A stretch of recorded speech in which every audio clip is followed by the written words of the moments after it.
Bonjour à toutes et à tous, ravi de vous retrouver sur le plateau de Smart Food, votre magazine quotidien sur Bismart qui s'intéresse à l'alimentation sous toutes ses formes. Durabilité, le mot est sur toutes les lèvres depuis plusieurs années maintenant, mais il est un fait, la crise sanitaire en a fait un enjeu majeur, un enjeu de premier ordre qui concerne absolument tous les acteurs de la chaîne alimentaire. Depuis 2 ans, nos pratiques, nos préoccupations semblent avoir évolué. Pourquoi, comment les consommateurs peuvent-ils être acteurs d'une transformation, celle d'un système alimentaire qui ne leur a peut-être échappé? C'est ce que nous allons voir aujourd'hui avec Valère Coréard. Bonjour. Bonjour. Vous êtes auteur, producteur, journaliste. Vous avez publié ce manifeste aux éditions Marabout, manifeste pour une alimentation durable. Comment les citoyens peuvent regagner leur autonomie alimentaire. C'est un livre que vous avez coécrit avec la journaliste Mathilde Gola. Vous êtes spécialisée sur les questions de transition écologique, de développement durable. Comment est né ce manifeste ? Comme plein d'autres naissances pendant le premier confinement. Vous êtes posé à un moment et vous êtes dit, il y a un moment où il va falloir peut-être... Vous avez écrit beaucoup de livres qui étaient presque très pratiques en fait. Le prochain le sera aussi d'ailleurs. En fait, je vais être sur les idées reçues. Et là, on reçues. est sur une réflexion quand même assez globale. Ouais, parce que en fait, le point de départ, la question qu'on s'est posée avec Mathilde, c'est est-ce qu'on était en train de vivre un effondrement ? Vous savez, il y a beaucoup de gens qui parlent des collapsologues en fait, qui disent on pourrait à un moment donné être dans un tel choc qu'il pourrait y avoir un effondrement de notre civilisation. Et je ne sais pas vous, mais nous, on était sidérés de la situation. Et quand on a commencé à s'intéresser à ce qu'on vivait personnellement et à le comparer à ce que d'autres vivaient, à la façon dont ça s'articulait, on s'est dit, tiens, c'est marrant, c'est aussi une période très fertile. Vous vous souvenez, alors on applaudissait tous à 20h, ça c'était un truc. Oui, certaines personnes se sont mises au sport. Voilà, il y avait l'entraide entre les voisins, il y avait plein d'idées pour rigoler, pour échanger, il y a eu plein d'initiatives à ce moment-là, beaucoup de solidarité aussi. Et on s'est dit, tiens, c'est une période fertile, quelque chose se passe en fait. C'est-à-dire que dans cette contrainte un peu incroyable, on était dans une autre dimension, il y avait cette humanité qui se réveillait. Et tout est parti de là. Et pourquoi on s'est interrogé sur l'alimentation ? Parce qu'on a appris qu'un plan secret était en préparation en fait pendant le premier confinement, enfin un peu avant le premier confinement, un plan secret entre la grande distribution, le ministère de l'économie, qui consistait finalement à mettre en place un rationnement en fait si la situation continue à se dégrader, absentéisme, droit de retrait des chauffeurs, puisqu'il y a des dizaines de milliers de dans la logistique, la grande distribution, si exactement. Éventuellement il y avait... Ouais, c'est ça. C'est qu'en fait, on est vraiment passé à 2 doigts de l'effondrement du système alimentaire français, notamment côté grande distribution. Les centrales d'achat étaient sous pression. Il y avait les achats de précaution. On a tous vu, donc plus de pâtes, plus de papier toilette. On ne savait pas très bien pourquoi, mais enfin, ça a été... Parce qu'il y a eu aussi un affolement général. Oui, mais enfin, le papier toilette, je ne sais pas si vous savez. Pour moi, je n'ai pas compris. Enfin, pourquoi le papier toilette n'est pas... Je ne sais pas. Voilà, un réflexe de survie, quoi. Certainement. Mais en tout cas, ça nous a aussi... On s'est dit, avec Mathilde, mais c'est fou parce que, en fait, les gens n'ont pas confiance. On est dans une société de l'abondance où tout est tout le temps disponible, où on surconsomme, on le sait tous, on dit c'est pas bien mais on le fait quand même.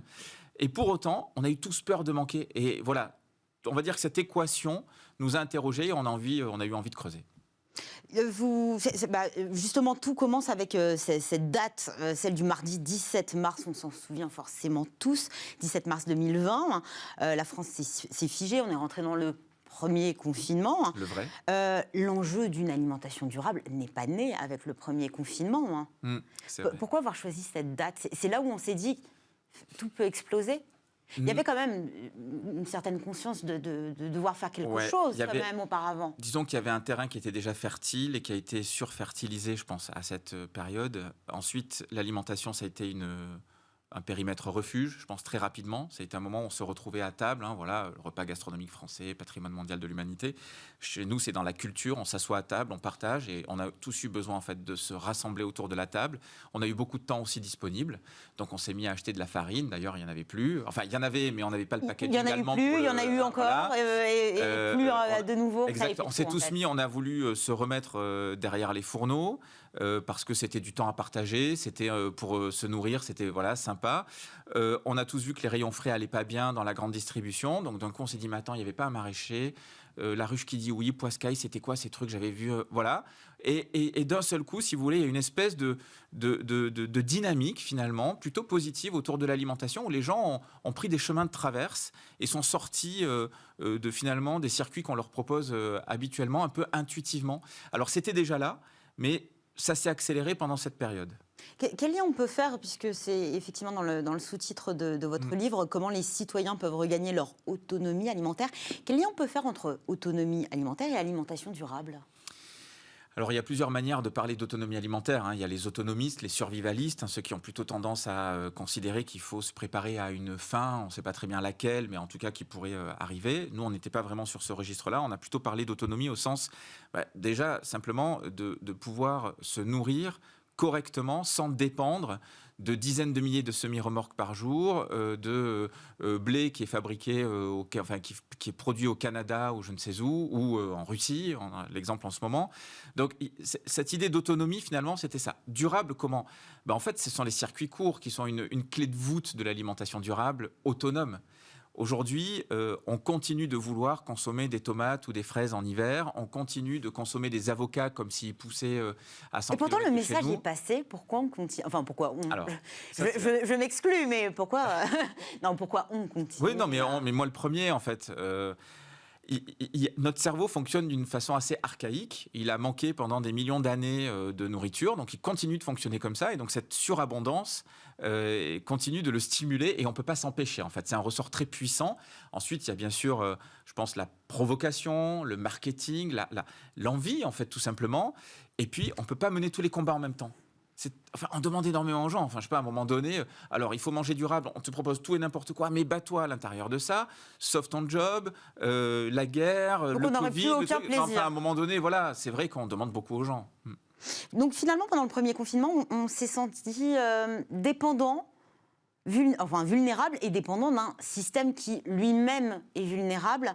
Vous décrivez effectivement ces dysfonctionnements que l'on retrouve tout au long de la chaîne alimentaire, à commencer par les productions agricoles. C'est quoi le problème exactement ? On a des paysans aujourd'hui. Il y a effectivement plein de questions. Ouais, mais en gros, on a des paysans qui aujourd'hui sont sous-payés pour le travail qu'ils fournissent. Ils sont mal considérés, il y a un problème de reconnaissance. Et ils sont, pour un certain nombre d'entre eux, installés dans des modèles qui ne tiennent plus face aux enjeux du moment et aux nouvelles attentes, du moins aux attentes des nouveaux consommateurs, plutôt que les nouvelles attentes des consommateurs. Il y a des nouveaux consommateurs. Donc, face à ça, on a un comportement un peu schizophrénique des consommateurs qui veulent d'un côté du bio, du local, mais ils veulent donc ces tomates et ces fraises en hiver et tout ça. Donc finalement, ils veulent que tout soit propre, tout soit bien rond, bien rouge, alors que les fruits et légumes... les Français achètent un petit peu moins de bio là depuis. Ouais, mais parce que la bio, c'est pas tout. Il y a aussi les circuits courts. Il y a aussi notamment le local, le faire soi-même.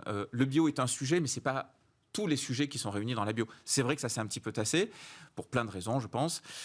Donc, si vous voulez, pour un petit peu résumer la situation, en définitive, on va chercher des produits de très loin, alors qu'on en a parfois sous notre nez. On ne paye pas très bien nos producteurs, on n'a pas un très bon niveau de reconnaissance. Et voilà, c'est le serpent qui se mord la queue et ça ne va pas très bien, alors qu'on a des atouts incroyable dans notre pays. On pourrait vraiment être, pour le coup, en autonomie ou en quasi-autonomie. Sauf qu'on est dans un système qui est mondialisé. Et ça nous rend dépendants. Ouais, et d'ailleurs, le président de la République, je crois, avait évoqué ça assez vite en disant on a laissé notre souveraineté alimentaire à d'autres. C'est la question de la souveraineté alimentaire, bien sûr. C'était une folie. Bon, au final, on n'a pas changé profondément. Est-ce qu'on a fait un retour en arrière pour autant ? Non, je ne crois pas qu'on ait fait un retour en arrière. Je crois qu'on a beaucoup de combats à mener et que ce n'est pas facile, encore une fois, pour les consommateurs et pour les citoyennes, les citoyens, et que l'État remplit pas correctement, on va dire, sa mission de ce point de vue-là. Et donc, ça laisse plein d'angles morts, en fait. Mais vraiment, pour résumer, ce que nous, on a constaté, c'est que l'alimentation, c'est une façon de recouvrer une liberté, en définitive, sur un sujet élémentaire et essentiel. Et pendant le premier confinement, on est revenu aux essentiels. Justement, avant de revenir à ces essentiels, juste un mot sur la guerre en Ukraine. Est-ce que les dysfonctionnements que vous avez observés avec Mathilde Gola à l'époque du premier confinement pourraient peser d'autant plus fort dans ce contexte de guerre, et effectivement de ces prévisions qui ont l'air plutôt inquiétantes et qui pourraient peser sur le système alimentaire mondial, mais aussi français ?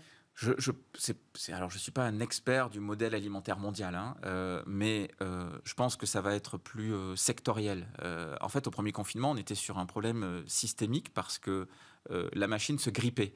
Dans la grande distribution qui nourrit beaucoup de gens en France, une grande majorité, il y avait de plus en plus d'absentéisme en raison du Covid. Et ils n'avaient pas les mesures barrières, il n'y avait pas de masque, pas de gel. Enfin, on se rappelle de tout ça. Hein. Ça paraît loin, mais c'était pas si loin que ça. En gros, les routiers n'avaient plus de relais pour s'arrêter. Et ils travaillaient dans des conditions assez insupportables et eux-mêmes tombaient malades et puis ils avaient peur à juste titre. Et en fait, si vous voulez, ces deux piliers-là, s'ils tombent ou s'ils dysfonctionnent trop, notre système tombe. En tout cas, il ne tient plus comme il tient aujourd'hui. Donc c'est ça qui est fou. On est dans un système d'hypermobilité pour l'alimentation aussi. Là, avec la crise, la guerre en Ukraine et on va dire l'isolement dans lequel se retrouve la Russie, il va y avoir des impacts sur l'inflation, sur certains produits, etc. Mais je ne pense pas que ce seront les mêmes, disons, conséquences potentielles, parce que c'est quand même sur certains, je parlais du blé par exemple, voilà, enfin, on en fait ailleurs, il y a plutôt le prix du blé qui va monter, mais je pense qu'on ne va pas manquer de blé. On parlait de ces nouvelles habitudes, presque ces petits gestes qu'ont adoptés presque instinctivement les Français. Hein. Quels sont les gestes que vous avez pu observer et qui ont tendance à aller vers une tentative d'essayer de reprendre la main sur cette autonomie alimentaire qu'on aurait perdue? Ça, c'était hyper intéressant en fait. C'est vraiment, on a interrogé plein de gens et tous, ils ont eu intuitivement les bonnes réponses. En fait, il n'y a pas besoin de nouilles à faucon, de dire il faut faire ci, ça c'est pas bien. Les gens en fait ont une bonne intuition et ont très très bien compris les enjeux de l'alimentation. C'était en gros le local et faire soi-même. C'est aussi simple que ça. Si on se nourrit localement et qu'on fait soi-même, on règle vraiment une énorme partie. Donc c'est assez suffisant pour répondre aux enjeux de l'alimentation de demain. Ça, ce serait. On peut considérer que finalement la somme des petits gestes au niveau individuel peut compter. Elle compte déjà, parce que la dynamique de la bio, enfin, je crois qu'aujourd'hui, on est un des pays qui produit le plus, qui vend le plus d'exploitation bio en Europe. Enfin, c'est des dynamiques de consommation, en fait. Hein. Donc, oui, il y a comme on dit dans le jargon, c'est bottom-up, quoi, clairement. Après, les seuls petits gestes ne suffisent pas. Il faut un accompagnement de l'État, il faut de la réglementation, il faut des politiques aussi des acteurs. D'où le nom de manifeste aussi, c'est pour sensibiliser les politiques, surtout avec cette échéance électorale. Oui, en tout cas, en fait, ce manifeste, nous, c'est pas nous qui l'avons écrit, hein, c'est les gens qui l'ont écrit. Nous, on a juste été l'écho de ce que les gens ont fait. C'est vraiment ça, c'est le manifeste des citoyennes et des citoyens là, qui ont dit eux-mêmes instinctivement, là c'est le why, on va faire nous-mêmes, on va essayer de voir qu'est-ce qui se passe autour de nous, et on va construire une alimentation plus durable tout seul. Et ces petits gestes, ils peuvent vivre à l'épreuve du temps, le temps dans la durée, mais aussi le temps qu'on n'a plus forcément. Le manque de temps. Non, c'est tout l'enjeu. Et j'en parlais avec Boris Cyrulnik pour ce livre. Il me disait ça ouvre une période sensible, mais est-ce que ça va ouvrir derrière des changements profonds ? Là, à ce stade, non, je ne crois pas. Mais on a beaucoup de circonstances atténuantes. Ce qui est bien, c'est qu'on a montré de quoi on était capable, encore une fois, intuitivement. Ça, je trouve que c'est vraiment assez magnifique. Merci beaucoup Valère Colléard, merci d'avoir accepté notre invitation. Smart Food, c'est terminé pour aujourd'hui. On aura le plaisir de se retrouver demain sur Bismart. Bien sûr, passez une excellente journée. À demain donc.